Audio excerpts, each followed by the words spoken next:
is All India Radio Delhi. Coming up is press comments.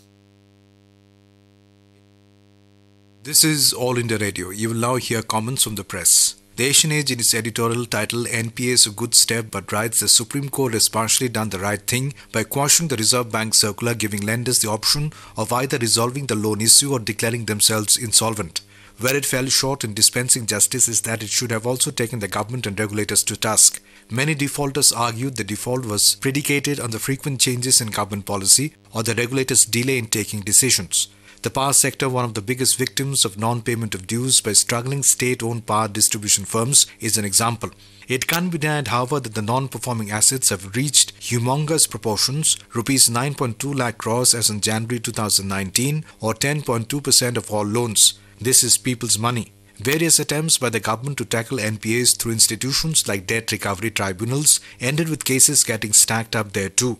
Interestingly, in 2009, India had the lowest NPAs among the large economies of the world, the G20 club, but today it has among the highest ratios of NPAs. What should be of concern to the government under whose watch these NPAs galloped since 2014 is that big corporates are the major defaulters. The Times of India in its editorial titled Pandora's Box writes, alongside the Insolvency and Bankruptcy Code, the RBI Circular of February 12, 2018 has been a very powerful weapon in the long fight against India's bad loan crisis. But it got neutralized on Tuesday when the SC found it illegal because under the Banking Regulation Act, it should have had the centre's authorization, which it did not. Given that the circular became a major flashpoint between the RBI and the government, it is a moot point whether such authorization would have at all been forthcoming. In the circular's defense, RBI Deputy Governor N.S. Vishwanathan had said that when a borrower delays payment on a corporate bond, even for one day, is heavily penalized by the market via ratings downgrade, rocketing yields on bonds, etc., while defaults in bank borrowings were being treated laxly, especially where the borrowing was large. The circular changed all that by mandating that banks classify a loan as stressed if there was even a day of default and then refer all loans of over rupees 2,000 crore to the bankruptcy code if they were not resolved within 180 days of default. It made indefinite delays history. The Tribune in its editorial titled Deadly Air says the toll that air pollution is taking on lives in India is alarming. The Health Effects Institute AGI report serves as yet another warning to the country to take corrective measures. Toxic air proved fatal for over 1.2 million in 2017 in the country. India bears the notorious burden of repeatedly having the maximum number of cities on the WHO's list of most polluted places. What compounds the concern is that concerted efforts to improve the situation have been lax. Over the past few decades, inhaling poor quality air has been affecting the quality of lives of millions, both rich and poor, as they gasp for breath of unsullied air. There is hardly anyone who is free from the resultant morbid problems, allergies, coughs, watery eyes and chronic heart or lung diseases. Even those not smoking are at equal risk, with the latest report ranking polluted air as the third highest cause of death among all health risks, even tobacco use.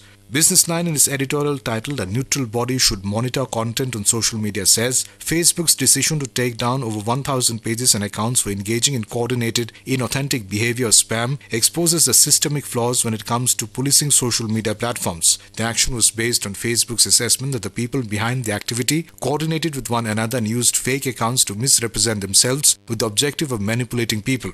On the face of it, the move by the social media platform looks like a credible step to deal with fake news and communal propaganda, but the problem with this approach is that it could trample on the right of true free speech. While taking down the pages, Facebook has based its action on user behavior, not the content they posted. This could set a disquieting precedent as pages related to political dissent or social campaign could be taken down just because they do not comply with Facebook's rules. While platform owners can argue that they have the right to decide what goes in and what's taken down, the reality is that social media outlets like Facebook cannot be treated like any other private entity. The Hindustan Times in its editorial title Little Has Changed on Blacklisting Masood Azhar says the United States has asserted it will use all available resources to ensure the designation of Masood Azhar, the Pakistan-based chief of the Jaish-e-Mohammed, as a global terrorist following China's blocking of an effort to blacklist him at the United Nations, Islamic State and Al-Qaeda Sanctions Committee. Policymakers in India believe the US position is a reflection of the closer counter-terror cooperation between the two sides as well as the growing disappointment and frustration among members of the United Nations Security Council over China's repeated use of hold to stymie efforts to sanction Azhar, whose groups have planned and carried out attacks against India ever since he was freed from prison in 1999 in exchange for the passengers of the hijacked Indian airline.